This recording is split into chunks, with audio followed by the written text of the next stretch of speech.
Je vais vous dire un peu ce que je pense sur la crise sanitaire. Je ne suis pas médecin, mais tout ce que je vois, c'est qu'on fait d'un truc qui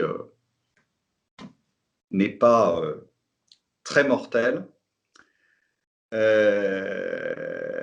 Pas de Quel- surmortalité en 2020 chez les moins de 65 ans, une surmortalité chez les plus de 65 ans de 3,66%. C'est ce qu'a calculé le docteur Laurent Toubiana, cette surmortalité à partir de 2017, 2018, 2019, comparé à 2020.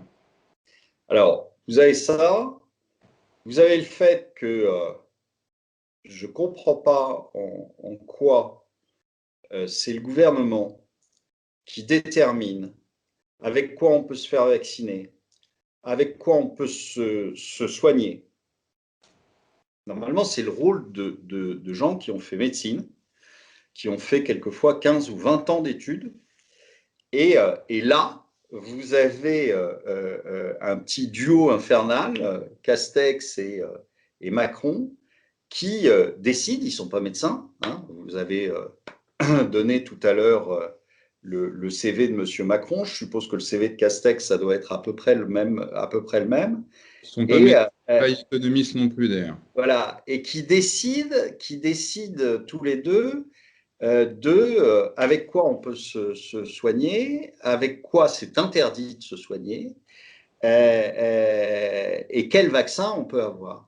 Et je trouve ça effarant. C'est la première fois, je pense, dans l'histoire que le gouvernement dit à des médecins ce qu'ils peuvent faire ou pas faire. Et voilà, enfin, je veux dire, on voit très bien que au lieu de dire aux gens quand ils avaient des symptômes, au lieu de leur dire tu restes chez toi et tu prends du Doliprane, ce qui aboutissait à ce que l'étape d'après, ils aillent directement en réa. Il aurait été peut-être plus intelligent qu'ils puissent aller voir leur généraliste, que le généraliste puisse les soigner avec les médicaments qui n'avaient pas forcément prouvé leur efficacité, mais comme le vaccin qui n'a pas forcément prouvé son efficacité, et qu'on évite comme ça d'engorger les services de réa. Donc, tout ça, c'est fait d'une façon où je pense que le Covid sera surtout un prétexte à liquider énormément de bêtises qu'ils avaient faites avant et à servir de prétexte pour mettre avoir la mainmise sur la population et leur faire passer un certain nombre de choses que sans ça, ils n'auraient jamais pu leur faire passer. Donc je pense qu'ils ont sauté sur cette occasion. Alors je ne dis pas du tout que ce virus a été créé pour ça, je ne suis pas du tout dans l'histoire du... Mais je pense que pour eux, ça a été le cadeau de Noël avant Noël, quoi, si vous voulez. C'est-à-dire le truc de dire waouh, on va avoir enfin un prétexte pour passer toutes nos conneries. Voilà.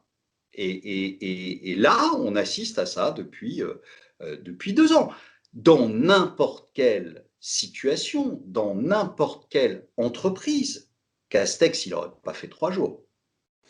Il n'aurait pas fait 3 jours. Il ne terminait pas sa période d'essai.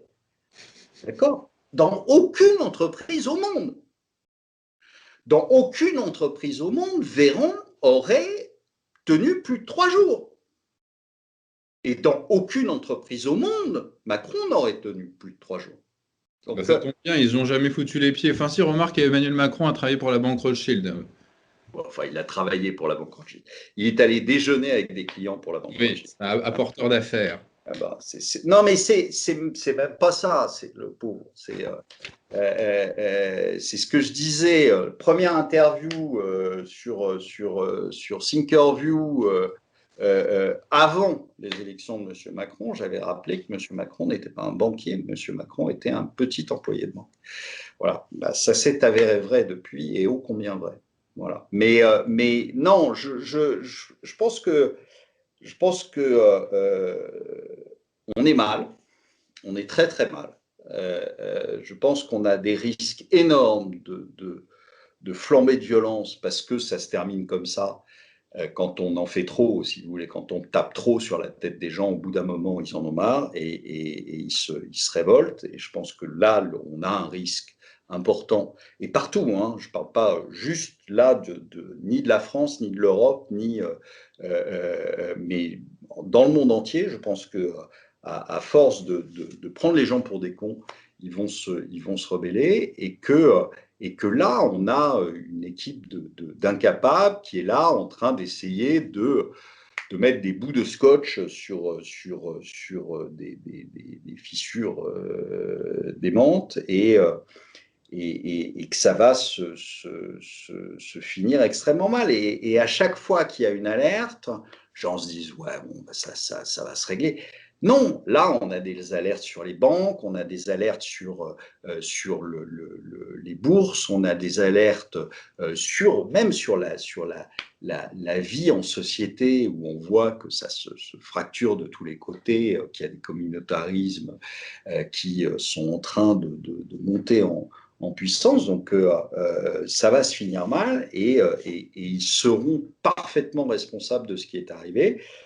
Pour l'instant, ça tient, et ça tient comment? Avec la peur, comme à chaque fois, si vous voulez. C'est-à-dire, on vous dit, et ça c'est aussi démentiel, on dit aux enfants, vous allez tuer vos grands-parents. Enfin, comment est-ce qu'on peut dire ça à des gosses? Et ça passe. Voilà, tout passe parce que les gens sont biberonnés à Hanouna toute la journée et qu'ils en deviennent totalement idiots, quoi. Il faudrait que les gens se réveillent parce que vraiment, on va beaucoup trop loin. Bon, un réveil, en attendant, on peut peut-être faire une petite prière.